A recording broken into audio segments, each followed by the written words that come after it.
Hello दोस्तों, free classes पर आप सभी का फिर से स्वागत है। आज हम एनसीईआरटी क्लास 8 के विज्ञान विषय के अध्याय 13 प्रकाश के बारे में पढ़ेंगे, जिसे हम लोग अंग्रेजी में लाइट भी बोलते हैं।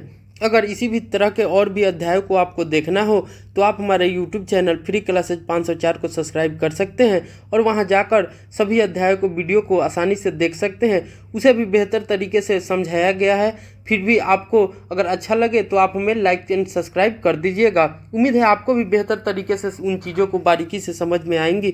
वहाँ भी लाइन वाइज आपको पढ़ाया गया है, कोई भी चीज़ को छोड़ा नहीं गया है, ताकि आपके आने वाले भी क्लास में और एग्ज़ाम में आसानी से समझ में आए और आपको एग्ज़ाम देने में कोई दिक्कत या परेशानी न हो। तो वो कंपटीशन बेसिस पे भी पढ़ाया गया है। आपको हर चीज़ को जो लाइन वाइज होते हैं, एमसीक्यू होते हैं, उस टाइप के भी आप क्वेश्चनों को आसानी से सॉल्व कर सकते हैं, क्योंकि उसमें कॉन्सेप्ट के साथ साथ विस्तृत जो है कि जानकारी दी हुई है। तो आइए आज हम इस अध्याय को शुरू करते हैं प्रकाश के बारे में। तो सबसे पहले हम जान लें कि प्रकाश होता क्या है। तो किसी भी तरंग दैर्ध्य के विकिरण को हम लोग प्रकाश कहते हैं। मान लीजिए कि सूर्य का है, जो सूर्य जो है कि ये कोई तरंग दैर्ध्य जनरेट करता है, उत्सर्जित करता है। तो ये जो सीक्रेट जो है कि ये प्रकाश को उत्सर्जित करता है। तो ये जो कण होते हैं, ये जो तरंग दैर्ध्य होते हैं, तो इसकी जो विकिरण निकलती है, रेडिएशन निकलती है, वही हमारा क्या कहलाता है? प्रकाश कहलाता है। वो हमारा क्या कहलाता है? प्रकाश कहलाता है। तो इसे हम लोग कह सकते हैं कि किसी भी तरंग दैर्ध्य के विकिरण को हम लोग प्रकाश कहते हैं। और ये जो रेखा के रूप में आती है, इसे हम लोग किरण पुंज भी बोलते हैं। क्या बोलते हैं? इसको हम लोग किरण पुंज बोलते हैं। तो हम आसानी से समझ सकते हैं, जो विकिरण होंगे वो प्रकाश कहलाएंगे, और जो निकलती हैं तरंग दैर्ध्य निकलती हैं, जो प्रकाश सीधे पड़ती है रेखा में, तो ये किरण की जैसी होती है, इसीलिए हम इसे किरण पुंज भी कहते हैं। तो ये जो मूलतः होते हैं, जो प्रकाश होते हैं, वो फोटोन के बने होते हैं। इनका जो मूल्य कण होता है, प्रकाश का जो मूल्य कण होता है, वो किसका बना होता है? तो वो फोटोन के होते हैं। तो इस अध्याय में हम प्रकाश से रिलेटेड जो क्या क्या नियम है उसको भी देखेंगे। प्रकाश क्या होते हैं? समतल दर्पण में हमने देखा था 7वीं क्लास में कि किस तरह के प्रतिबिंब बनते हैं, तो उनके भी हम लोग बारे में पढ़ेंगे। प्रकाश का परावर्तन क्या होता है, आपतन कोण क्या होते हैं, आपतित किरण क्या है, परावर्तित किरण क्या है, परावर्तन कोण क्या है, उन सभी चीज़ों को भी हम लोग बेहतर तरीके से उन चीज़ों को समझेंगे। और हमारे नेत्र जो है कि किस प्रकार बिहेव करते हैं उसको भी हम लोग देखेंगे। तो आइए इस अध्याय को हम लोग शुरू करते हैं और देखते हैं। संसार को हम मुख्य रूप से अपनी ज्ञानेंद्रियों से जानते हैं। तो संसार जो होते हैं उनको हम लोग मुख्य रूप से अपनी ज्ञानेंद्रियों से जानते हैं। ज्ञानेंद्रियों में से दृष्टि एक महत्वपूर्ण ज्ञानेंद्रिय है। तो जो हमारी दृष्टि होती है, आँख जो होती है, उससे हम किसी चीज़ को देखते हैं, तो वो भी एक हमारा महत्वपूर्ण जो है कि ज्ञानेंद्रिय है। इसकी सहायता से हम पर्वतों, नदियों, पेड़ पौधे, कुर्सियों, मनुष्यों तथा अपने चारों ओर की अनेक वस्तुओं को देखते हैं। हम आकाश में बादल, इंद्रधनुष, उड़ते पक्षियों को भी देखते हैं। रात्रि में हम चंद्रमा, तारों को देखते हैं। दृष्टि द्वारा ही आप इस पृष्ठ पर छपे शब्दों, वाक्यों को देख पाते हैं। क्या आप जानते हैं कि ये सब देखना कैसे संभव हो पाता है? तो इस चीज़ को समझने के लिए हम 13.1 वस्तुओं को दृश्य कौन बनाता है, वस्तुओं को देखने लायक कौन बनाता है, इसके बारे में हम लोग देखेंगे। कभी आपने सोचा है कि हम विभिन्न वस्तुओं को कैसे देख पाते हैं? आप कह सकते हैं कि हम वस्तुओं को नेत्रों से देखते हैं, लेकिन क्या आप अंधेरे में किसी वस्तु को देख पाते हैं? इसका अर्थ है कि केवल नेत्रों द्वारा हम किसी वस्तु को नहीं देख सकते हैं। तो हम यह कह सकते हैं कि केवल नेत्रों द्वारा हम किसी वस्तु को देख नहीं सकते हैं। इसके लिए हमें प्रकाश की भी आवश्यकता होती है। किसी वस्तु को हम तभी देख पाते हैं जब उस वस्तु से आने वाला प्रकाश हमारे नेत्रों में प्रवेश करता है, तभी हम कोई वस्तु को देख पाते हैं। अगर प्रकाश न हो तो हम किसी वस्तु को देख न पाएंगे। यह प्रकाश वस्तुओं द्वारा उत्सर्जित अथवा उनसे परावर्तित हुआ हो सकता है। आपने कक्षा 7 में सीखा है कि कोई पॉलिश किया हुआ या चमकदार पृष्ठ दर्पण की भांति कार्य कर सकता है। दर्पण अपने ऊपर पड़ने वाले प्रकाश की दिशा को प्रवर्तित कर देता है। जो दर्पण होते हैं वो अपने ऊपर पड़ने वाले प्रकाश की दिशा को क्या करते हैं? तो प्रवर्तित कर देता है। क्या आप बता सकते हैं कि किसी पृष्ठ पर पड़ने वाला प्रकाश किस दिशा में परावर्तित हो सकता है? तो जितना कोई आपतित किरण आती है उसी हिसाब से जितना मैंने आपतन कोण होगा उसी हिसाब से उसका जो परावर्तित होगा और परावर्तन कोण भी उतना ही होगा, सदैव सामान्य होते हैं। तो आइए हम 13.2 में प्रकाश के परावर्तन के नियम को देखते हैं। तो प्रकाश के परावर्तन के नियम क्या होते हैं इसे हम लोग समझते हैं और देखते हैं। क्रियाकलाप 13.1 को देखते हैं। किसी मेज पर ड्राइंग बोर्ड पर सफ़ेद कागज की एक शीट लगाइए, एक कंघा लीजिए और इसके बीच के एक दांत को छोड़कर सभी खुले स्थानों को बंद कर दीजिए। इस कार्य के लिए आप काले कागज की एक पट्टी प्रयोग कर सकते हैं। कंघे को कागज की शीट के लंबवत माने 90 डिग्री के, जो मान लीजिए ये हमारी रेखा है तो इस तरह से जो होगा वो हमारा 90 डिग्री बनेगा। तो ये जो रेखा हो गई ये हमारा क्या होती है, लंबवत होती है। क्या होती है, लंबवत होती है। एक टॉर्च की सहायता से कंघे के खुले स्थान पर एक ओर से प्रकाश डालिए, जैसा कि चित्र 13.1 में हमको दिखाया गया है। टॉर्च तथा कंघे के थोड़े से समायोजन के पश्चात आप कंघों के दूसरी ओर कागज की शीट के अनुदिश प्रकाश की एक किरण देखेंगे। कंघे तथा टॉर्च को इस स्थिति में स्थिर रखिए। प्रकाश किरण के गमन पथ के सामने समतल दर्पण की एक पट्टी रखिए, जैसा कि चित्र 13.1 में देख सकते हैं। आप क्या देखते हैं, तो हम देखते हैं कि मान लीजिए जब कोई सूर्य की प्रकाश, ये हमारा प्रकाश जो है कि ऐसे जाती है या देते हैं तो हमारा क्या होता है कि जो ये आपतित किरण होगी ये समतल दर्पण से टकराकर इस दिशा में प्रवर्तित हो जाती है और ये हमारा ये जो होता है वो अभिलंब हो जाता है। तो सदैव जो होगा आपतन कोण और ये हमारा परावर्तन कोण सामान्य होते हैं। तो क्या हो जाएगा, I बराबर कोण R, ये हमारा सदैव बराबर होता है और ये जो हमारा होता है वो प्रकाश होता है। यही नियम हमारा प्रकाश का परावर्तन कहलाता है। परावर्तन दर्शाने की व्यवस्था ये बनाई गई है। अब हम आगे देखते हैं। दर्पण से टकराने के पश्चात प्रकाश किरण दूसरी दिशा में परिवर्तित हो जाता है। तो हम देखते हैं कि दर्पण से टकराने के पश्चात प्रकाश की किरण जो होती है दूसरी दिशा में परावर्तित हो जाती है। किसी पृष्ठ पर पड़ने वाले प्रकाश किरण को आपतित किरण कहते हैं।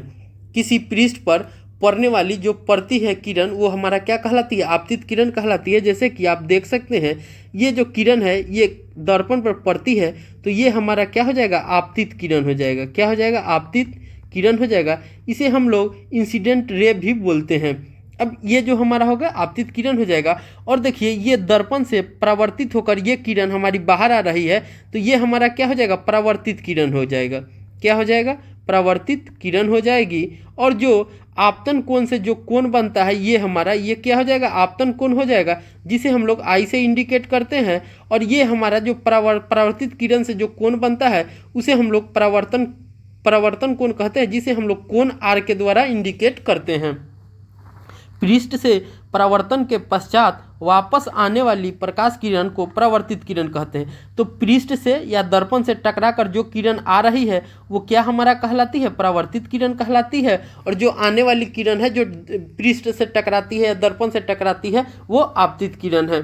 आगे हम देख सकते हैं प्रकाश किरण का अस्तित्व जो है, अस्तित्व एक आदर्शीकरण है। वास्तव में हमें प्रकाश का एक संकीर्ण किरण पुंज प्राप्त होता है जो अनेक किरणों से मिलकर बना होता है। सरलता के लिए हम प्रकाश के संकीर्ण किरण पुंज के लिए किरण शब्द का उपयोग करते हैं। तो हम अपनी सुविधा के लिए जो होता है संकीर्ण किरण पुंज को हम लोग किरण के शब्द से उपयोग करते हैं।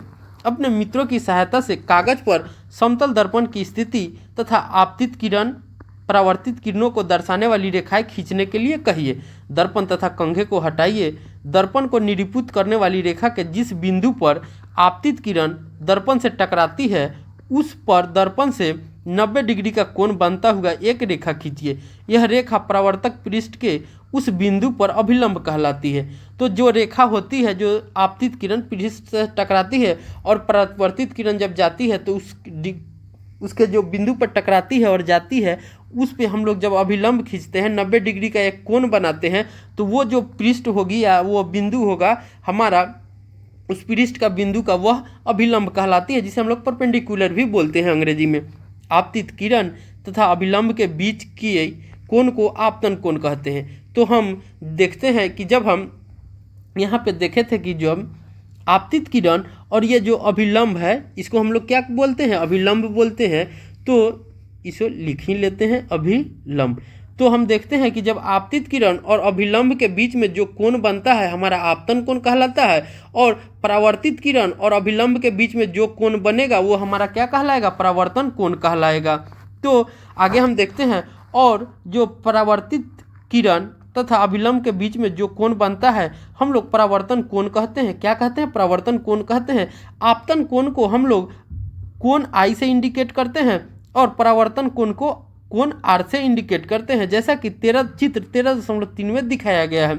आपतन कोण तथा परावर्तन कोण को मापिए। अब हमें कहा जा रहा है कि आपतन कोण और परावर्तन कोण को मापिए और इसी क्रियाकलाप को परिवर्तित करके कई बार दोहराइए। प्रेक्षणों को सारणी 13.1 में लिखिए। जैसा कि आप देख सकते हैं, ये हमारा कोई दर्पण है, इसको हम लोग समतल दर्पण मान लेते हैं। समतल दर्पण या पृष्ठ समझ सकते हैं कांच का। तो जब प्रकाश की कोई किरण इससे जाती है और यहाँ पे टकराती है तो ये जो हमारा हो जाता है वो हमारा आपतित किरण कहलाता है। ये हमारा क्या कहलाता है, आपतित किरण कहलाता है। आपतित किरण कहलाता है, इंसिडेंट रे। अब जब ये दर्पण के सतह से टकराकर इधर परावर्तित होता है तो ये हमारा परावर्तित किरण कहलाता है। क्या कहलाता है, हम इसे परावर्तित किरण कहते हैं, रिफ्लेक्शन रे बोलते हैं। ठीक है।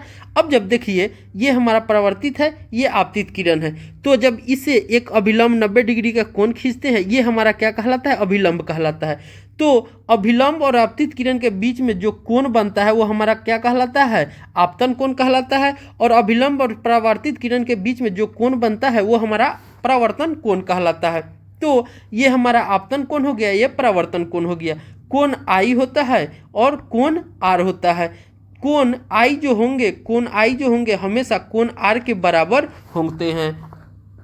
ये हमारा परावर्तन का पहला नियम है। अब देखिए सारणी 13.1 में आपतन कोण तथा परावर्तन कोण। अब हमको क्रम संख्या दिया हुआ है, आपतन कोण दिया हुआ है, परावर्तन कोण दिया हुआ है। तो इसमें हमको क्या करना है कि आपतन कोण और परावर्तन कोण के हम अपने प्रेक्षणों में मापेंगे और हमेशा ऑब्जर्व करेंगे, प्रेक्षण करेंगे कि आपतन कोण और परावर्तन कोण में क्या अंतर आ रहे हैं। तो आप उसको कीजिएगा और देखिएगा क्या आप आपतन कोण परावर्तन कोण के बीच में कोई संबंध देखते हैं। तो हाँ, हम देखेंगे, क्योंकि आपतन कोण और परावर्तन कोण के जो मान होंगे, माप होंगे, वो हमेशा बराबर होंगे।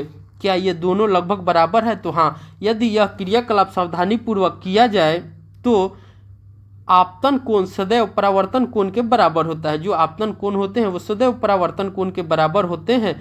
परावर्तन कोण के नियमों में से एक है ये जो हमारा रूल है, वो प्रकाश के परावर्तन के नियम में से एक नियम है, जो आपतन कोण और परावर्तन कोण हमेशा बराबर होते हैं।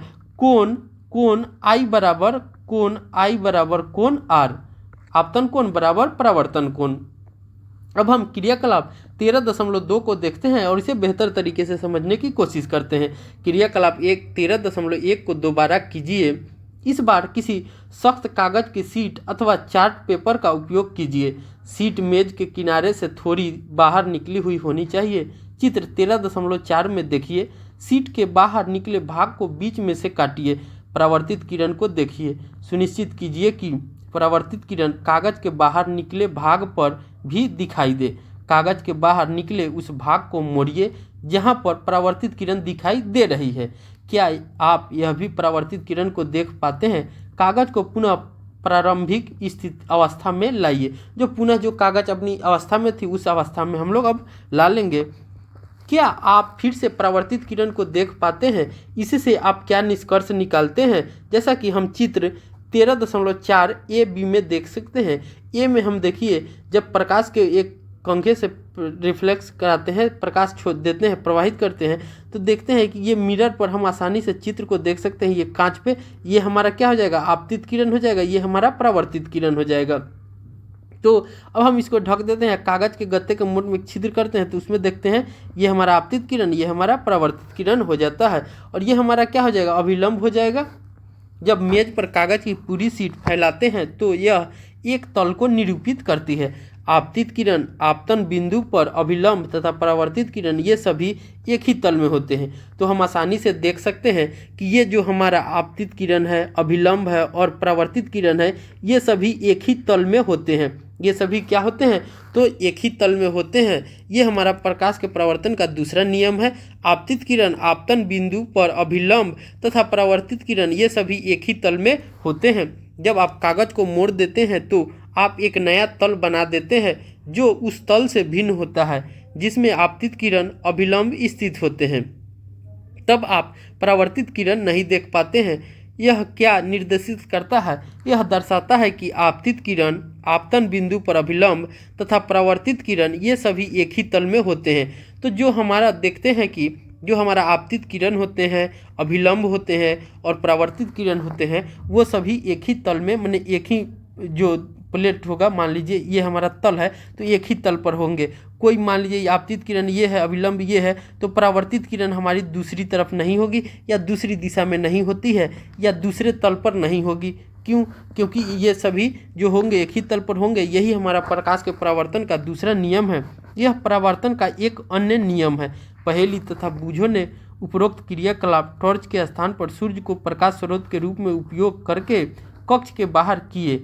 आप भी प्रकाश स्रोत के रूप में सूर्य का उपयोग कर सकते हैं। इन क्रियाकलापों को किरण वर्ण रेखा उपकरण का उपयोग करके भी किया जा सकता है। यह उपकरण राष्ट्रीय शैक्षणिक अनुसंधान और प्रशिक्षण परिषद NCERT द्वारा निर्मित किट में उपलब्ध है। बूझो को याद आया कि उसने कक्षा 7 में समतल दर्पण द्वारा बने किसी वस्तु के प्रतिबिंब के कुछ लक्षणों का अध्ययन किया था। पहेली ने उससे यह कुछ उन लक्षणों का स्मरण करने के लिए पूछा, मैंने याद करने के लिए उसे। तो उसने देखा कि क्या प्रतिबिंब सीधा अथवा उल्टा है, क्या प्रतिबिंब का साइज वस्तु के साइज के बराबर था, क्या प्रतिबिंब दर्पण के पीछे उतनी ही दूरी पर दिखाई दिया था जितनी दूरी पर वस्तु दर्पण के सामने रखी थी, तो क्या प्रतिबिंब को पर्दे पर प्राप्त किया जा सकता था। तो हमने देखा था कि जो समतल दर्पण में जो प्रतिबिंब बनते हैं वो सीधा बनते हैं। क्या बनते हैं? तो हमने देखा था कि सीधा बनते हैं। प्रतिबिंब का साइज जो होता है वस्तु के साइज के बराबर होता है। जो प्रतिबिंब का साइज होगा वही वस्तु के साइज के बराबर होता है। तो यहाँ हम हाँ कह सकते हैं। ये आगे देखा था हमने कि प्रतिबिंब दर्पण के पीछे उतनी ही दूरी पर दिखाई देता है जितनी दूरी पर वस्तु दर्पण। तो हाँ, ये भी सही कथन है। क्या प्रतिबिंब को पर्दे पर प्राप्त किया जा सकता है? तो नहीं, प्रतिबिंब को पर्दे पर प्राप्त नहीं किया जा सकता है क्योंकि वो आभासी प्रतिबिंब होती है। क्या होती है? आभासी होती है। इसका मतलब आभासी का मतलब होता है काल्पनिक होता है। आइए निम्नलिखित क्रियाकलापों से समतल दर्पण द्वारा प्रतिबिंब बनने के बारे में कुछ और अधिक समझे। जैसा कि अब हम क्रियाकलाप 13.3 को देखते हैं। समतल दर्पण PQ के सामने एक प्रकाश स्रोत O रखा गया है। दर्पण पर दो किरणें OA OC आपतित हो रही है, माने पड़ती है या आ रही है। चित्र 13.5 में दिखाया गया है। क्या आप परावर्तित किरणों की दिशा ज्ञात कर सकते हैं? समतल दर्पण PQ के पृष्ठ के बिंदुओं A तथा C पर अभिलंब खींचिए, फिर बिंदुओं A तथा C पर परावर्तित किरण खींचिए। आप इन किरणों को कैसे खींचेंगे? परावर्तित किरणों को क्रमशः AB तथा CD में निरूपित कीजिए। इन्हें आगे की ओर बढ़ाइए। क्या ये मिलती है? अब इन्हें पीछे की ओर बढ़ाइए। क्या अब ये मिलती है? यदि ये मिलती है तो इस बिंदु पर I अंकित कीजिए। क्या अपरावर्तित किरणें E पर स्थित है? चित्र 13.5 पर स्थित किसी दर्शक के नेत्र को I से आती प्रतीत होगी क्योंकि परावर्तित किरण वास्तव में I पर मिलती नहीं है बल्कि मिलती हुई प्रतीत होती है। इसलिए हम कहते हैं कि बिंदु O का आभासी प्रतिबिंब I बनता है। आप कक्षा 7 में पढ़ चुके हैं कि इस प्रकार के प्रतिबिंब को पर्दे पर प्राप्त नहीं किया जा सकता। जैसा कि हम चित्र 13.5 में देख सकते हैं, यहाँ पर जो बिंदु है ये हमारा क्या है? प्रकाश स्रोत है। क्या है? प्रकाश स्रोत है। प्रकाश स्रोत है। ये जो प्रकाश स्रोत से हमारी दो आपतित किरणें आ रही है, AO और OC। तो ये OA और OC हमारा क्या है? आपतित किरण है। आपतित किरण है। यहाँ से हम देख रहे हैं कि ये मान लीजिए ये बिंदु से जो ये रेखा गई है तो ये हमारा क्या है? अभिलंब है। क्या है? अभिलंब है। और जो OC का जो अभिलंब है ये हमारा है, OC का अभिलंब क्या है, तो ये भी हमारा क्या है, अभिलंब है, अभिलंब है। यहाँ पर देखते हैं कि AO का जो आपतित किरण है वो परावर्तित होकर क्या बनती है, AB है, तो AB हमारा क्या है, परावर्तित किरण है, परावर्तित किरण, ये हमारा क्या है,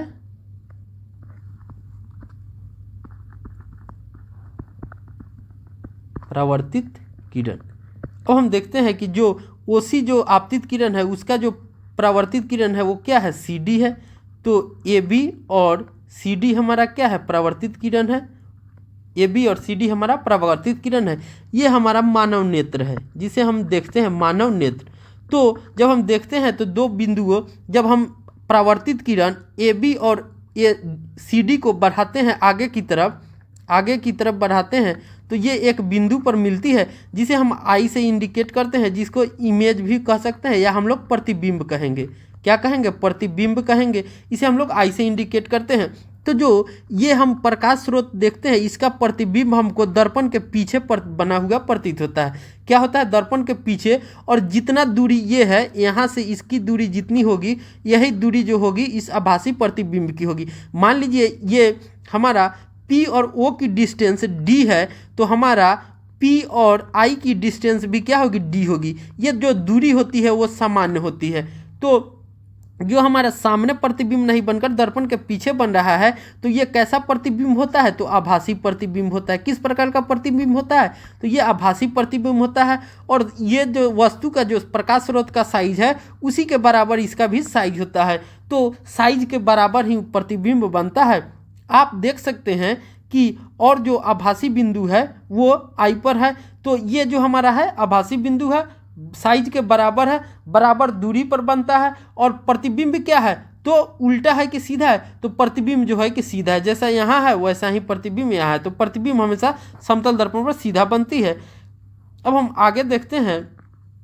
आप स्मरण कर सकते हैं कि दर्पण द्वारा बने प्रतिबिंब में वस्तु या अगर हम जो दर्पण होते हैं समतल उसमें हम देखते हैं कि जो उसके द्वारा बने हुए प्रतिबिंब क्या होंगे, तो वस्तु का बायां भाग हमको दायां ओर तथा दायां भाग जो होगा वो बाईं ओर दिखाई पड़ता है।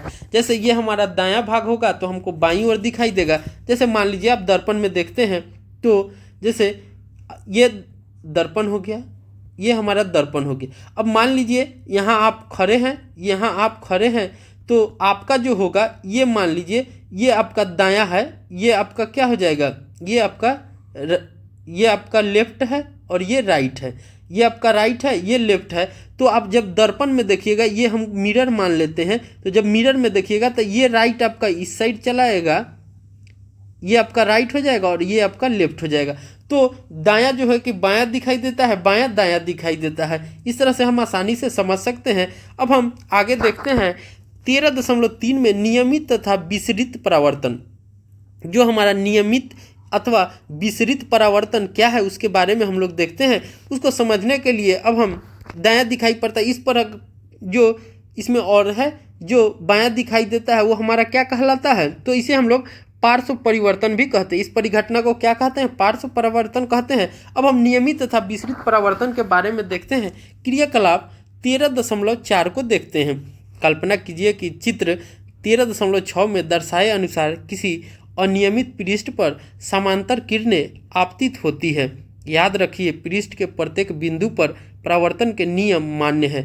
विभिन्न बिंदुओं पर परावर्तित किरणों की रचना करने के लिए इन नियमों का उपयोग कीजिए। क्या ये परावर्तित किरणें एक दूसरे के समांतर है? आप पाएंगे कि ये किरणें भिन्न भिन्न दिशाओं में परावर्तित होती है, जैसा कि हम 13.7 में देख सकते हैं। यहाँ पे आप देख सकते हैं इमेज में 13.6 में देखिए तो ये प्रकाश की किरणें पड़ती है, तो ये परावर्तित होकर भिन्न भिन्न दिशाओं में अनियमित पृष्ठ पर आपतित समांतर किरणें आती है। तो इसका रिफ्लेक्शन भी भिन्न भिन्न दिशाओं में होती है, जैसा कि आप देख सकते हैं 13.7 में देखिए ये हमारा आपतित किरण है, तो इसका परावर्तन क्या है, इस प्रकार है। अगर ये आपतित किरण है तो यहाँ देखिए इस प्रकार का सरफेस है, तो परावर्तित किरण इस साइड में चला गया है। जो हमारा इस प्रकार का है तो परावर्तित, तो अनियमित पृष्ठ में परावर्तित किरणें जो होगी अनियमित होती है। जब सभी समांतर किरणें किसी खुरदुरे या अनियमित पृष्ठ से परावर्तित होने के पश्चात समांतर नहीं होती है तो ऐसे परावर्तन को विसरित कहते हैं।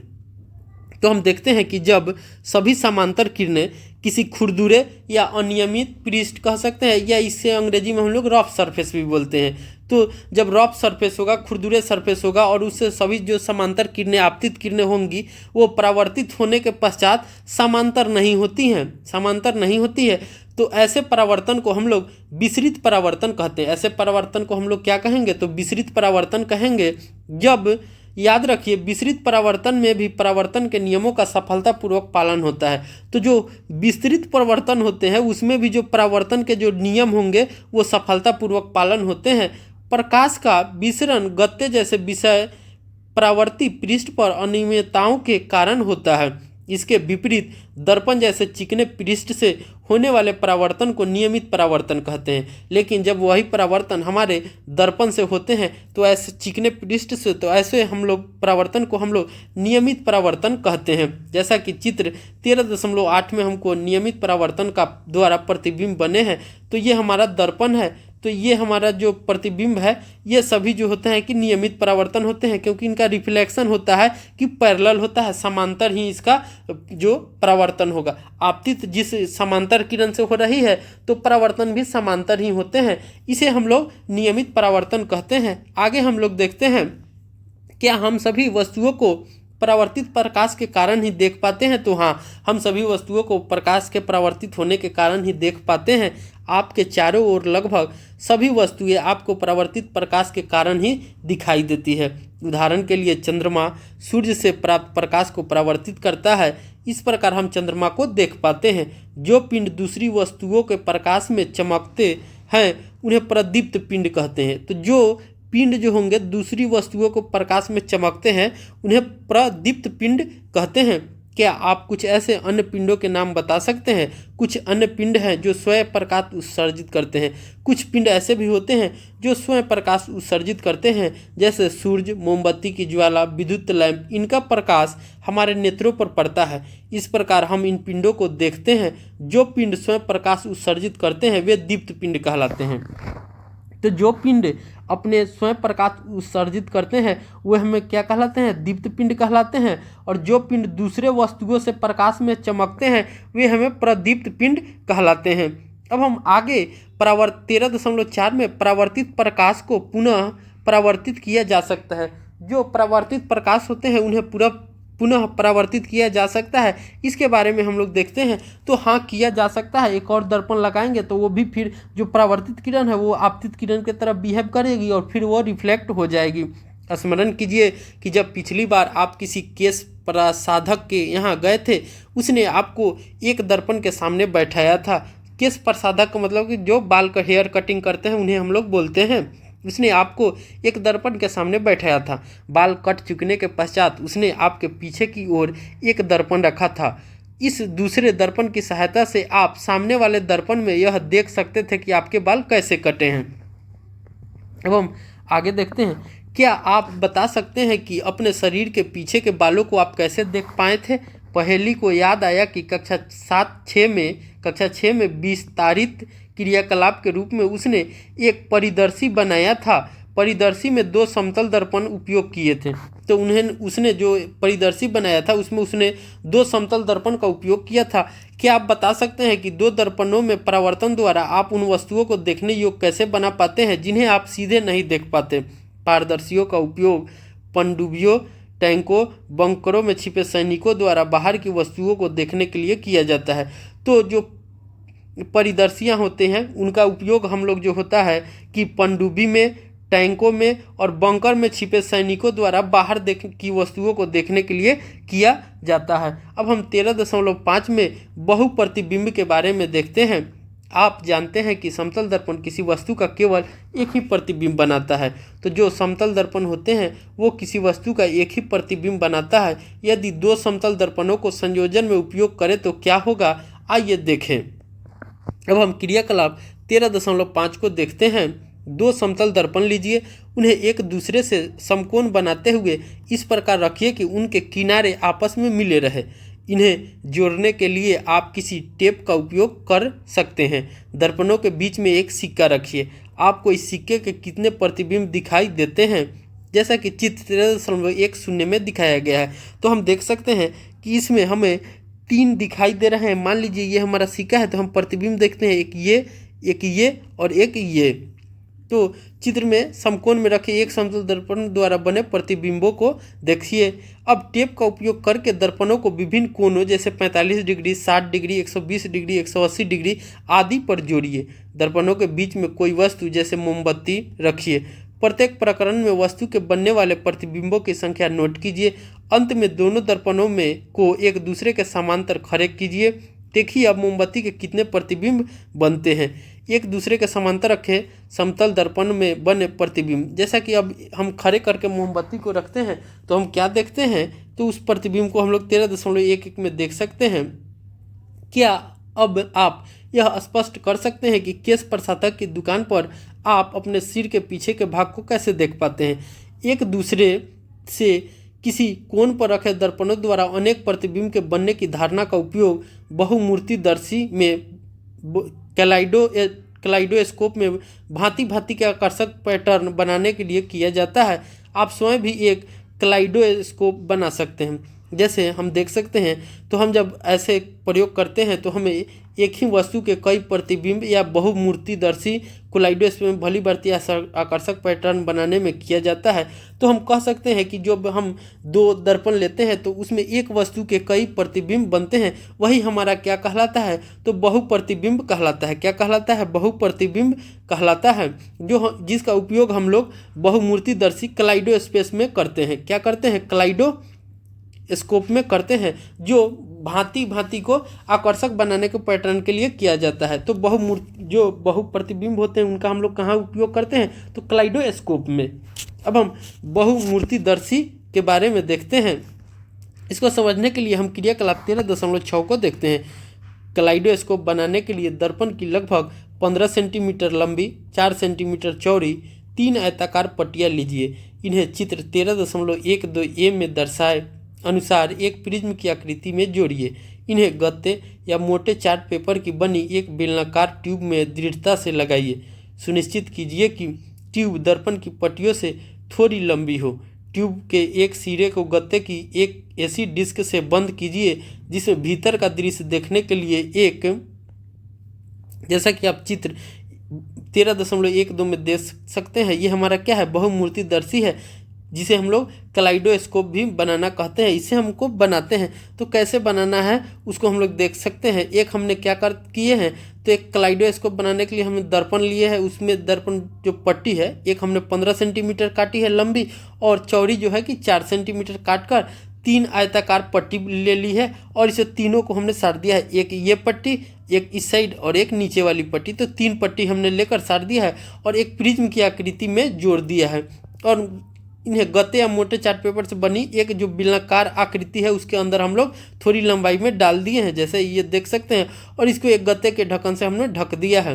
अब हम आगे देखते हैं, छिद्र बना हो, जैसा कि चित्र 13.12 में देख सकते हैं। ये हमारा 13 चित्र बी में देख सकते हैं। डिस्क को टिकाऊ बनाने के लिए इसके नीचे पारदर्शी प्लास्टिक की शीट चिपका दीजिए। ट्यूब के दूसरे सिरे पर समतल कांच की एक वृत्ताकार प्लेट दर्पणों को छूते हुए दृढ़तापूर्वक लगाइए। चित्र 13.12 में देख सकते हैं, जैसा कि यहाँ पे दिखाया गया है।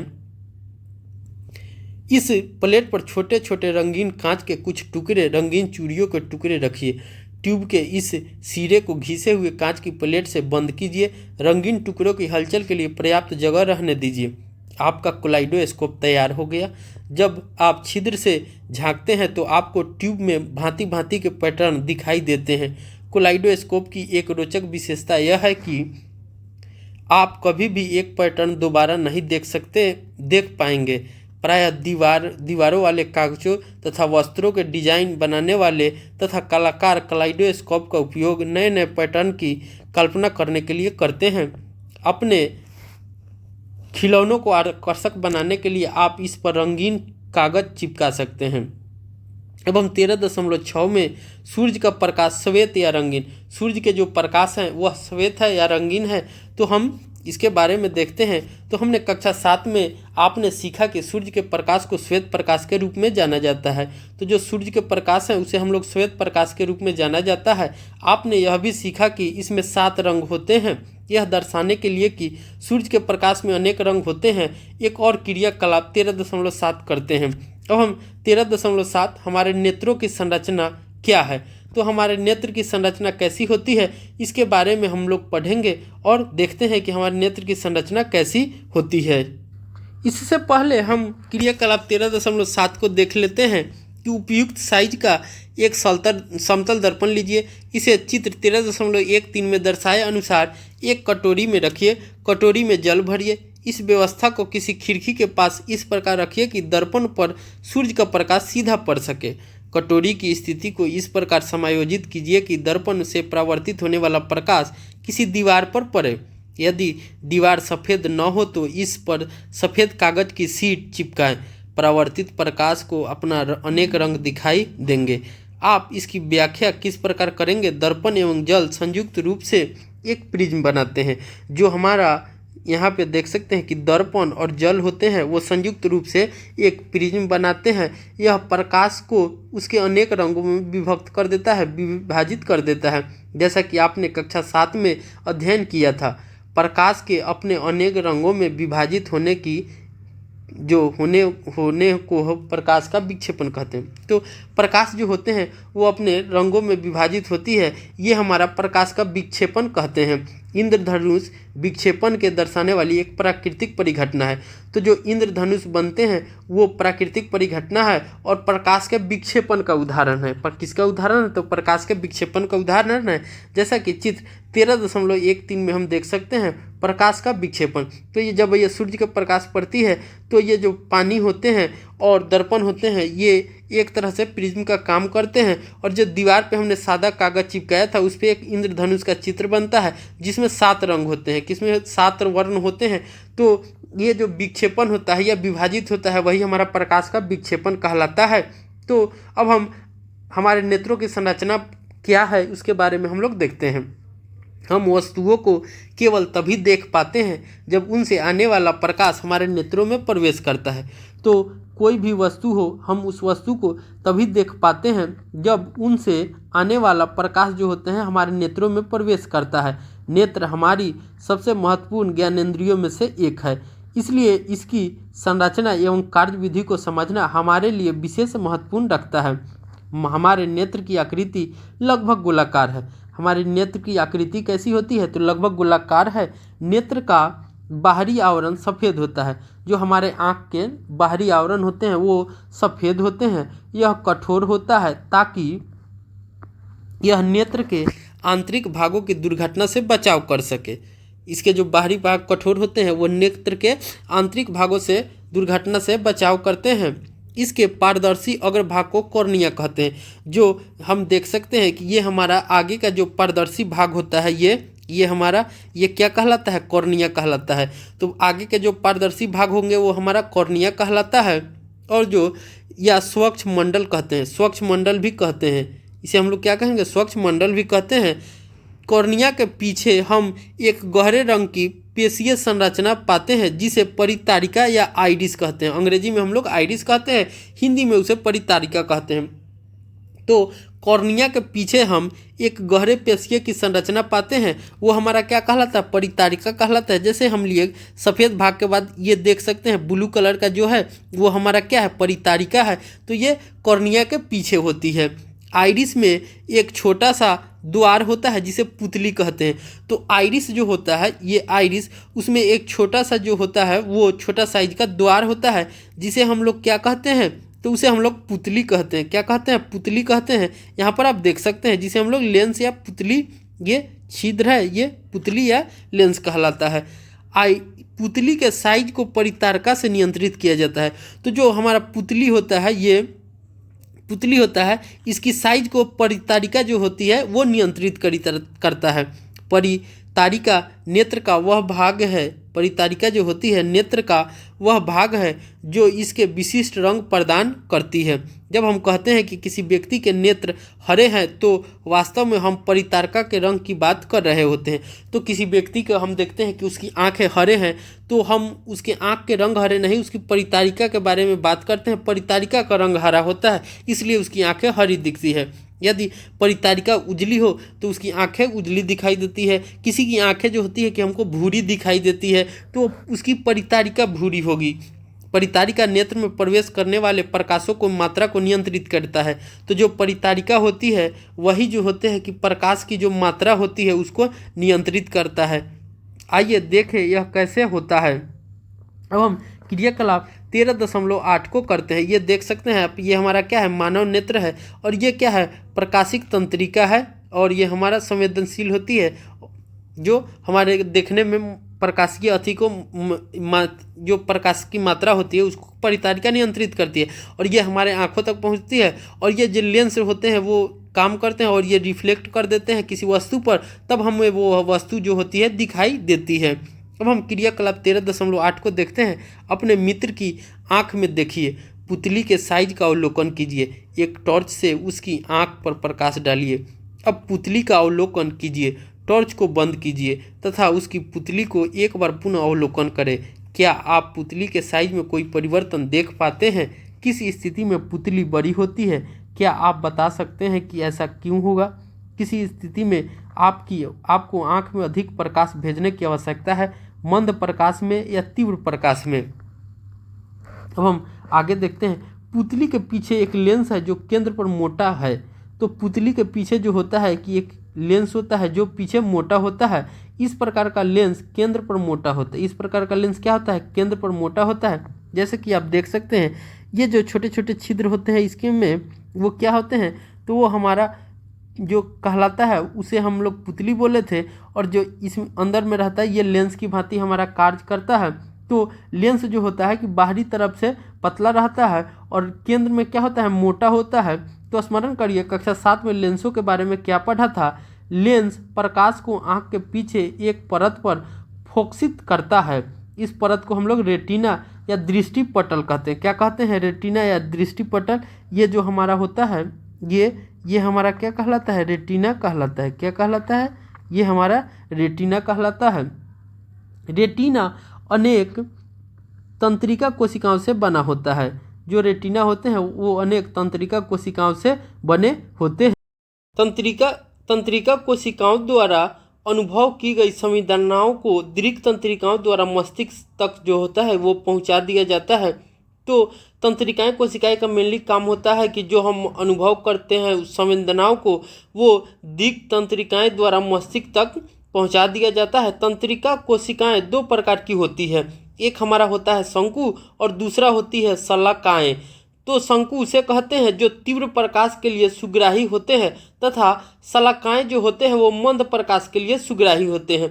तो तीव्र प्रकाश के लिए जब तेज प्रकाश आएगा तो शंकु काम करता है और जो शलाय कोशिकाएं होती हैं वो हमारे मंद प्रकाश के लिए सुग्राही होती है।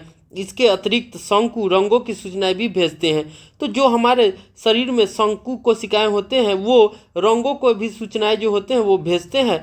दिक् तंत्रिकाएं तथा रेटिना की संधि पर कोई तंत्रिका कोशिका नहीं होती है। यहाँ पे हम देखते हैं कि जहाँ दिक् तंत्रिकाएं होती है और रेटिना की जहाँ संधि होती है वहाँ कोई तंत्रिका कोशिका नहीं होती है। इस बिंदु को हम लोग अंध बिंदु कहते हैं। इस बिंदु को हम लोग क्या कहते हैं, तो अंध बिंदु कहते हैं। इसके अस्तित्व को निम्न प्रकार से प्रदर्शित किया जा सकता है। जैसा कि हम क्रियाकलाप 13.9 को देखते हैं और समझते हैं। किसी कागज की शीट पर एक गोल चिन्ह तथा एक क्रॉस बनाइए। गोल चिन्ह क्रॉस के दाईं ओर होना चाहिए। चित्र 13.15 में दिखाया गया है। दोनों चिन्हों के बीच 6 से 8 सेंटीमीटर की दूरी होनी चाहिए। कागज की शीट को नेत्र से भुजा की दूरी पर पकड़े रखिए। अपने बाएं नेत्र को बंद कीजिए। क्रॉस को कुछ देर तक लगातार देखिए। अपने नेत्र को क्रॉस पर स्थिर रखते हुए शीट को धीरे धीरे अपनी ओर लाइए। आप क्या देखते हैं? क्या गोल चिन्ह शीट के किसी दूरी तक आने पर अदृश्य हो जाता है। अब अपना दायां नेत्र बंद कीजिए। अब गोल चिन्ह पर देखते हुए उपरोक्त क्रियाकलाप को दोहराइए। क्या इस बार क्रॉस जो होता है वो अदृश्य हो जाता है, मैंने नहीं दिखता है। क्रॉस अथवा गोल चिन्ह का अदृश्य होना यह दर्शाता है कि रेटिना पर कोई ऐसा बिंदु है जो प्रकाश गिरने पर इसकी सूचना मस्तिष्क तक नहीं पहुंचाता है। तो हम देखते हैं कि जो हमारा रेटिना पर कोई ऐसा बिंदु होता है जो प्रकाश गिरने पर उसकी सूचना जो है कि हमारे मस्तिष्क तक नहीं पहुंचाता है। जैसा कि आप चित्र 13.15 में देख सकते हैं, ये अंध बिंदु को दिखा रहे हैं। यहाँ पे एक जगह हमारा क्रॉस साइन बना होता है और एक जगह गोल चिन्ह बना होता है। आगे हम देखते हैं कि जो रेटिना पर बने प्रतिबिंब का प्रभाव वस्तु को हटा लेने पर परंतु ही तुरंत ही समाप्त होता है। तो रेटिना पर जो प्रतिबिंब बने होते हैं वो उसे वस्तु को यदि हम हटा लेते हैं तो तुरंत ही जो वह बिंब होता है वो समाप्त हो जाता है। यह लगभग 1/16 सेकेंड तक बना रहता है। तो हमारे जो रेटिना पर प्रतिबिंब होते हैं वो 1/16 सेकेंड तक बना रहता है। इसलिए यदि नेत्र पर प्रति सेकंड 16 या इससे अधिक दर पर किसी गतिशील वस्तु के स्थिर प्रतिबिंब बने तो नेत्र वह वस्तु चलचित्र की भांति चलती फिरती अनुभव होगी। तो इसके अतिरिक्त हम देखते हैं कि जो हमारे नेत्र होते हैं तो नेत्र पर प्रति सेकंड 16 या इससे अधिक दर पर किसी गतिशील वस्तु के स्थिर प्रतिबिंब बने, माने रुका हुआ प्रतिबिंब बने, तो नेत्र को वह वस्तु चलचित्र की भांति चलती फिरती अनुभव होती है। अब हम क्रियाकलाप 13.10 को देखते हैं। 6 से 8 सेंटीमीटर भुजा का एक गत्ता, एक वर्गाकार गत्ता का टुकड़ा लीजिए। चित्र 16.16 में दर्शाए अनुसार इसमें 2 छिद्र बनाइए। इन दोनों छिद्रों में एक धागा पिरोइए। गत्ते के एक ओर पिंजरा तथा दूसरी ओर एक पक्षी बनाइए। इनके चित्र चिपकाइए, मरोड़ कर उसमें ऐंठन डालिए। अब धागों के दोनों सिरों को खींचिए ताकि धागे की ऐंठन खुले तथा गत्ता तेजी से घूमने लगे। गत्ते के घूमते समय क्या आपको पक्षी पिंजरे के अंदर दिखाई देता है? जैसा कि हम चित्र 13.16 में देख सकते हैं, पिंजरे में पक्षी, तो ये पक्षी होता है और ये हमारा क्या है, पिंजरा है। तो गत्ते की दूसरी ओर की सतह पे हमारा पक्षी है और गत्ते के सामने की सतह पर क्या है, पिंजरा है। हम जो चलचित्र देखते हैं वह वास्तव में कुछ भिन्न अनेक चित्रों का उपयुक्त क्रम में पर्दे पर प्रेक्षण है। तो जब हम मूवी देखते हैं, चलचित्र देखते हैं, तो उसमें देखते हैं कि उनमें जो होता है तो वो एक इमेज का भिन्न अनेक चित्रों का एक युग्म होता है, एक क्रम होता है जिसको हम लोग पर्दे पर प्रेक्षण करते हैं या देखते हैं। उन्हें नेत्र के सामने प्रायः 24 प्रतिबिंब प्रति सेकेंड 16 प्रति सेकेंड की दर से अधिक की दर से परिवर्तित होते दिखाया जाता है। तो जो चलचित्र होते हैं उसमें हम लोगों को 24 प्रतिबिंब प्रति सेकंड दिखाया जाता है जो 16 प्रति सेकंड की दर से अधिक है। इस प्रकार हम चलचित्र को देख पाते हैं। नेत्रों को बाहरी वस्तुओं को प्रवेश से सुरक्षा देने के लिए प्रकृति ने पलकें प्रदान की है। तो हमारी नेत्रों को बाहरी वस्तुओं से सुरक्षा प्रदान करने के लिए, प्रवेश से सुरक्षा प्रदान करने के लिए प्रकृति ने हमें पलकें प्रदान की है। पलकें बंद होकर अनावश्यक प्रकाश को भी नेत्रों में प्रवेश करने से रोक देती है। नेत्र एक ऐसा अद्भुत यंत्र है कि सामान्य नेत्र दूर स्थित वस्तुओं के साथ साथ निकट की वस्तुओं को भी स्पष्टता से देख सकता है। वह न्यूनतम दूरी जिस पर नेत्र वस्तुओं को स्पष्टता से देख सकता है वायु के साथ साथ परिवर्तित होती रहती है। सामान्य नेत्र द्वारा पढ़ने के लिए सर्वाधिक सुविधाजनक दूरी लगभग 25 सेंटीमीटर है। तो 25 सेंटीमीटर की दूरी पर रखी कोई भी वस्तु को हम लोग स्पष्ट रूप से देख सकते हैं, तो उसकी दूरी जो होती है 25 सेंटीमीटर है। कुछ मनुष्य पास रखी वस्तुओं को स्पष्ट रूप से देख सकते हैं परंतु दूर की वस्तुओं को स्पष्ट रूप से देख नहीं पाते हैं। ऐसी स्थिति में उन्हें लेंस की आवश्यकता होती है। इसके विपरीत कुछ मनुष्य निकट रखी वस्तुओं को सुस्पष्ट देख नहीं पाते परंतु दूर की वस्तुओं को स्पष्ट देख सकते हैं। उचित संशोधक लेंसों के उपयोग द्वारा नेत्र के इन दृष्टि दोषों का संशोधन किया जाता है। कभी कभी विशेष रूप से वृद्धावस्था में नेत्र दृष्टि धुंधली हो जाती है। यह नेत्र लेंस के धुंधला हो जाने के कारण होता है। ऐसा होने पर यह कहा जाता है कि नेत्र में मोतियाबिंद विकसित हो रहा है। तो इस तरह के जब नेत्र हमारा लेंस जो होता है धुंधला हो जाता है तो हम लोग कहते हैं कि उसको मोतियाबिंद हो गया है या विकसित हो रहा है। इसके कारण दृष्टि कमजोर हो जाती है, जो कभी कभी अत्यधिक गंभीर रूप ले लेता है। इस दोष की चिकित्सा संभव है। अपारदर्शी लेंस को हटाकर नया कृत्रिम लेंस लगा दिया जाता है। तो जो हमारे आँखों में नेत्र में अपारदर्शी लेंस होते हैं उसको हटाकर कृत्रिम लेंस लगा दिया जाता है। आधुनिक प्रौद्योगिकी ने इस प्रक्रिया को और सरल एवं सुरक्षित बना दिया है। अब हम 13.8 में देखते हैं नेत्रों की देखभाल। हम नेत्र की देखभाल कैसे करेंगे उसको हम लोग देखते हैं। यह आवश्यक है कि आप अपने नेत्रों की उचित देखभाल करें। यदि कोई भी समस्या है तो आपको किसी नेत्र विशेषज्ञ के पास जाना चाहिए। नेत्रों की नियमित जांच कराइए। यदि परामर्श दिया गया हो तो उचित चश्मे का उपयोग कीजिए। नेत्रों के लिए बहुत कम या बहुत अधिक प्रकाश हानिकारक है। अपर्याप्त प्रकाश से नेत्र खिंचाव तथा सरदर्द हो सकता है। तो जो अपर्याप्त प्रकाश, कम प्रकाश रहते हैं तो हमारे नेत्रों में खिंचाव हो सकते हैं या हमारा सर दर्द करने लगता है। सूर्य या किसी शक्तिशाली लैंप का अत्यधिक तीव्र प्रकाश अथवा लेजर टॉर्च का प्रकाश रेटिना को क्षति पहुंचाता है।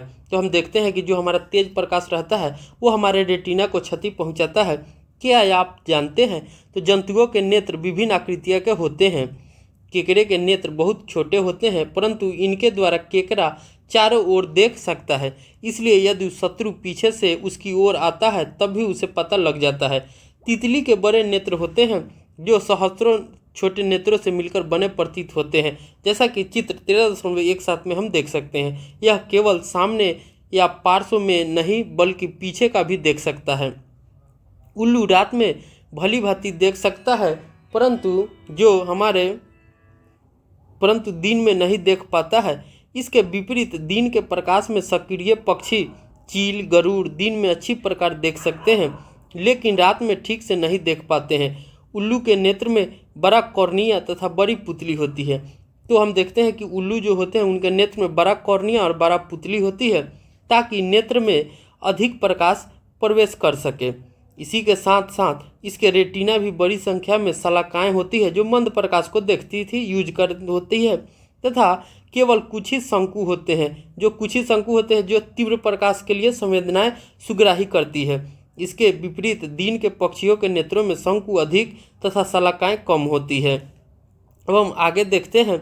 सूर्य या किसी शक्तिशाली प्रकाश स्रोतों को कभी भी सीधा मत देखिए। हमें सूर्य की प्रकाश को या शक्तिशाली जो प्रकाश के स्रोत होंगे उसे कभी भी सीधा नहीं देखना चाहिए। अपने नेत्रों को कभी मत रगड़िए। यदि आपके नेत्रों में कोई धूल का कण गिर जाए तो नेत्रों को स्वच्छ जल से धोइए। यदि कोई सुधार न हो तो डॉक्टर के पास जाइए। पठन सामग्री को सदैव दृष्टि के सामान्य दूरी पर रखकर पढ़िए। अपनी पुस्तक को नेत्रों के बहुत समीप लाकर अथवा उसके नेत्रों से दूर ले जाकर मत पढ़िए। कक्षा 6 में आपने संतुलित आहार के बारे में सीखा था। यदि भोजन में किसी अवयव का अभाव है तो इससे नेत्रों को भी क्षति हो सकती है। भोजन में विटामिन ए का अभाव नेत्रों के अनेक रोगों के लिए उत्तरदायी होता है। तो जो नेत्र में रोग होते हैं बहुत सारे, वो हमारे विटामिन ए की कमी के कारण होते हैं। तो इनसे हम लोगों का संतुलित आहार का ग्रहण करना चाहिए। इनमें सबसे अधिक सामान्य रोग रतौंधी है। तो विटामिन ए की कमी से हमें रतौंधी नामक रोग होते हैं। इसलिए हमें अपने आहार में विटामिन ए युक्त अवयव को सम्मिलित करना चाहिए। जैसे कि हमको कहाँ से मिलेगा तो कच्ची गाजर खाने से, फूल गोभी तथा हरी सब्जियां जैसे पालक तथा कॉड लीवर तेल में विटामिन ए प्रचुर मात्रा में पाई जाती है।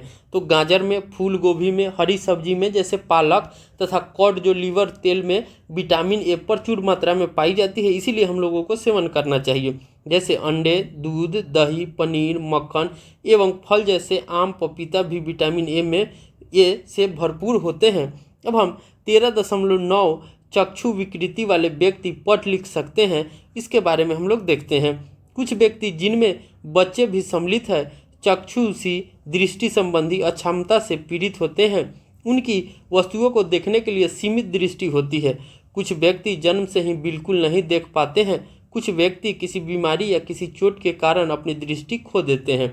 ऐसे व्यक्ति स्पर्श अथवा ध्वनियों को ध्यानपूर्वक सुनकर वस्तुओं को पहचानने का प्रयत्न करते हैं।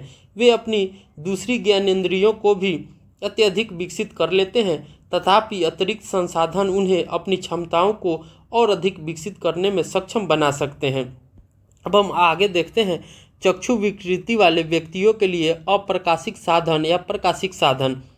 अप्रकाशिक साधन से चक्षु साधन, स्पर्श साधन जो स्पर्श करने से ज्ञानेंद्रिय का उपयोग करते हैं, श्रवण साधन स्वरण की माने सुनने की ज्ञानेंद्रिय का उपयोग करके, तथा इलेक्ट्रॉनिक साधन सम्मिलित है। तो अप्रकाशिक साधन में क्या क्या साधन सम्मिलित हो जाते हैं, तो हम देखते हैं कि जो अप्रकाशिक साधन है उनमें जो स्पर्श साधन है, श्रवण साधन है वो, या इलेक्ट्रॉनिक साधन है वो सभी सम्मिलित है। चक्षु साधन शब्दों को आवर्धित कर सकते हैं, उचित तीव्रता का प्रकाश प्रदान कर सकते हैं तथा सामग्री को उचित दूरी पर जुटा सकते हैं। स्पर्श साधन जिनमें ब्रेल लेखन पाटी या शलाका सम्मिलित है, चक्षु विकृति युक्त व्यक्ति को पढ़ने तथा लिखने में सहायता करते हैं।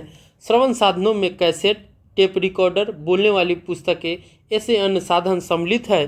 बोलने वाले कैलकुलेटर तथा कंप्यूटर जैसे इलेक्ट्रॉनिक साधन भी उपलब्ध है जिनसे अनेक संगणना कार्य किए जा सकते हैं। बंद परिपथ टेलीविज़न भी एक इलेक्ट्रॉनिक साधन है जो मुद्रित सामग्री को उचित कॉन्ट्रास्ट या विपर्यास प्रदीप्त के साथ आवर्धित करता है। आजकल श्रवण सीडी, कंप्यूटरों के साथ वाक्य यंत्र भी वांछित विषय को सुनने के तथा लिखने में अत्यधिक सहायक है।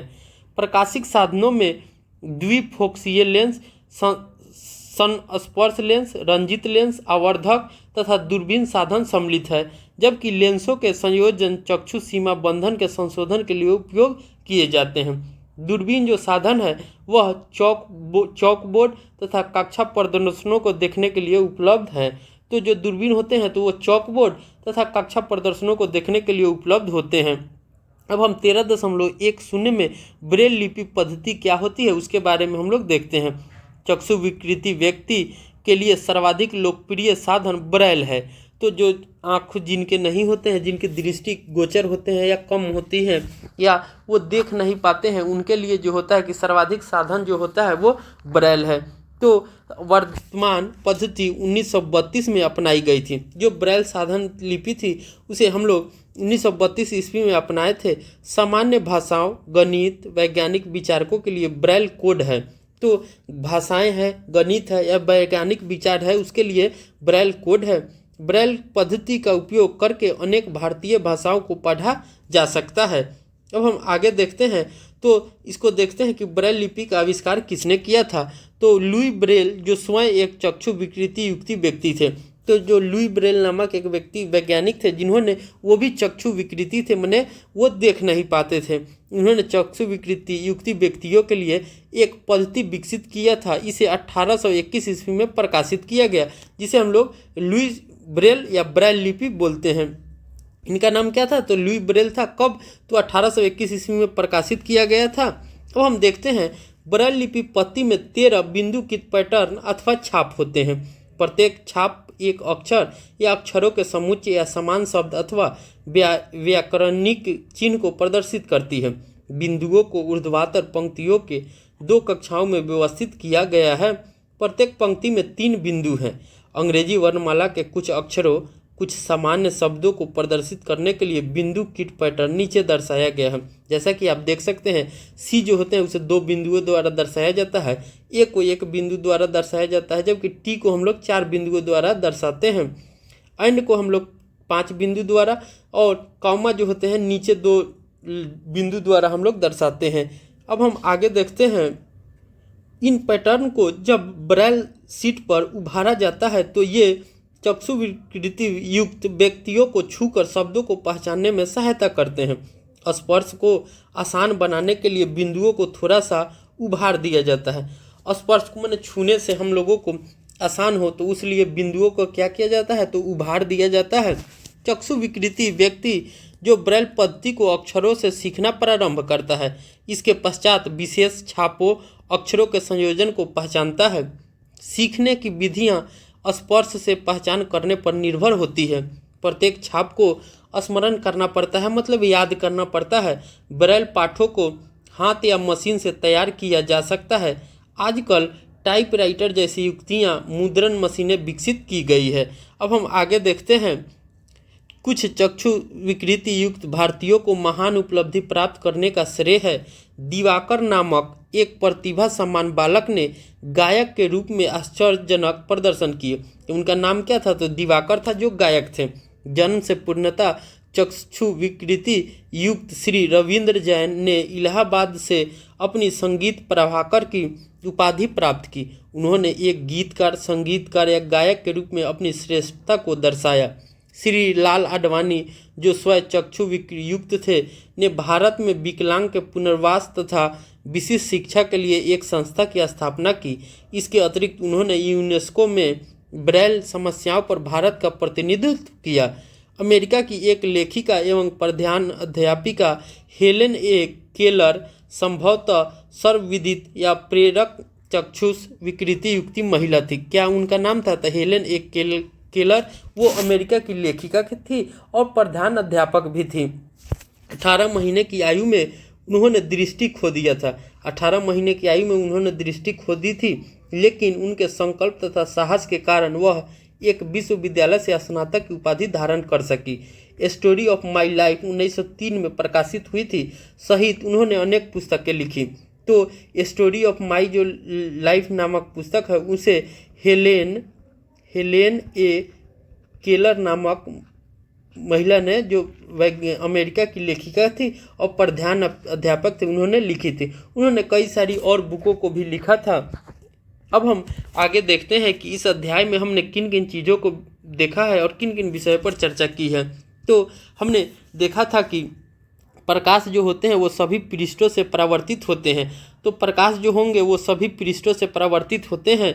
आगे हमने देखा था कि जब प्रकाश किसी चिकने या पॉलिश किए हुए तथा नियमित पृष्ठों पर आपतित होता है तो नियमित परावर्तन होता है। जब वह किसी प्लेन सरफेस पर, चिकने सरफेस पर या पॉलिश किए हुए सरफेस पर या जिसका पृष्ठ जो होता है वो नियमित हो, तो अगर उससे आपतित होता है तो वो हमारा नियमित परावर्तन होता है। क्या होता है? नियमित परावर्तन होता है। यदि हमने आगे देखा था कि जो विसरित या अनियमित परावर्तन होते हैं वो खुरदुरे पृष्ठों से होते हैं।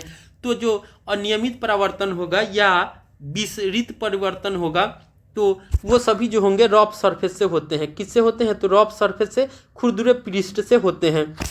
आगे हमने देखा था कि परावर्तन के मुख्यतः दो नियम होते हैं। परावर्तन के मुख्यतः दो नियम होते हैं। पहला हमने देखा था कि आपतन कोण परावर्तन कोण के बराबर होता है। पहला क्या था? तो आपतन कोण परावर्तन कोण के बराबर होता है। आपतन कोण को हमने कोण आई से इंडिकेट किया था, जबकि परावर्तन कोण को आर से हमने इंडिकेट किया था। तो कोण आई बराबर होगा कोण आर के। आपतन कोण बराबर परावर्तन कोण।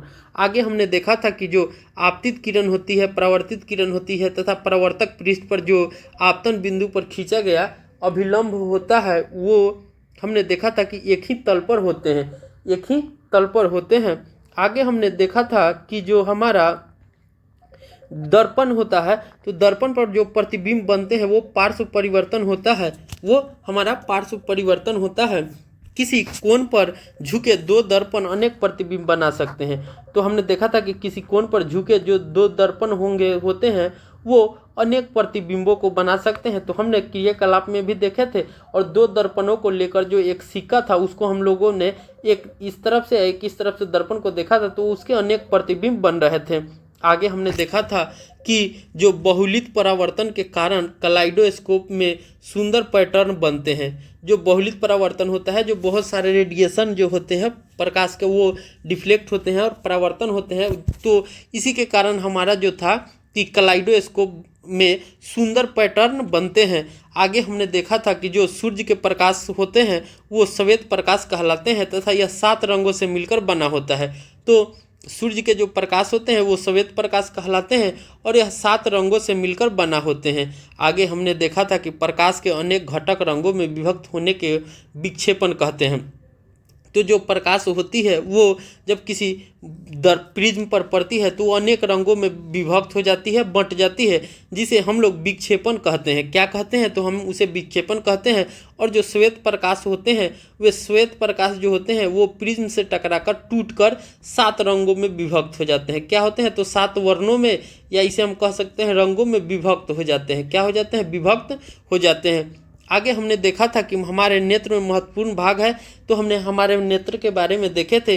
तो हमने देखा था कि उसमें हमारा कॉर्निया होता है, आइरिस होता है जिसे हम लोग परितारिका भी बोलते हैं, पुतली होता है, लेंस होता है, रेटिना होता है जिसे हम लोग दृष्टि पटल भी रेटिना को कहते हैं, तथा दिक् तंत्रिकाएँ होती है। दिक् तंत्रिकाएँ में हमने देखा था कि शंकु होते हैं तथा शलाकाएँ होते हैं। जो शंकु होते हैं वो तीव्र प्रकाश को के लिए सुग्राही होते हैं और जो शलाकाएँ होते हैं वो मंद प्रकाश के लिए सुग्राही होते हैं। आगे हमने देखा था कि सामान्य नेत्र समीप दूर की वस्तुओं को स्पष्ट देख सकता है, जिसके लिए कम से कम कितनी दूरी होनी चाहिए, तो 25 सेंटीमीटर की दूरी की वस्तुओं को हम लोग स्पष्ट रूप से देख सकते हैं। तो दूरी कितनी होनी चाहिए, 25 सेंटीमीटर की होनी चाहिए। आगे हमने देखा था कि जो ब्रेल पत्ती का उपयोग करके चक्षुष विकृति युक्त व्यक्ति, तो जो जिनके पास आंखें नहीं है या आंखों में कोई समस्या है, तो वैसे व्यक्ति जो होते हैं कि वो ब्रेल लिपि के द्वारा या ब्रेल पत्ती के द्वारा पढ़ सकते हैं या लिख सकते हैं। आगे हमने देखा था कि जो हमारे चक्षु विकृति व्यक्ति होते हैं अपने पर्यावरण के संपर्क के लिए अपनी दूसरी ज्ञानेंद्रियों को अधिक तीक्ष्णता से विकसित कर लेते हैं। तो जो जिनके आँखों में प्रॉब्लम होता है वो अपनी संपर्क करने के, पर्यावरण से संपर्क करने के लिए या किसी व्यक्ति से संपर्क करने के लिए जो उनकी दूसरे ज्ञानेंद्रियाँ होती हैं, जैसे सुनकर, किसी चीज़ को अनुभव करके, या स्पर्श के या श्रवण से, या जो इलेक्ट्रॉनिक मशीनें हैं आजकल उनसे भी वो तीक्ष्णता से विकसित कर लेते हैं और उन चीज़ों को वो महसूस करते हैं या संपर्क करते हैं। इस तरह से हम देखते हैं कि हमारा अध्याय 13 प्रकाश समाप्त हो गया। उम्मीद है आप लोगों को बेहतर तरीके से समझ में आया होगा। फिर भी अगर इस अध्याय से रिलेटेड आपको कोई समस्या हो रही है या किसी बिंदु को समझने में दिक्कत है तो आप हमारे कमेंट सेक्शन में लिख सकते हैं, उसे और भी बेहतर तरीके से समझाया जाएगा ताकि आपको किसी भी एग्जाम में आपको कोई समस्या न रहे, बोर्ड की परीक्षाओं में भी आप बेहतर से सवालों को जवाब दे सके। तो मिलते हैं अगले वीडियो में, तब तक के लिए बाय।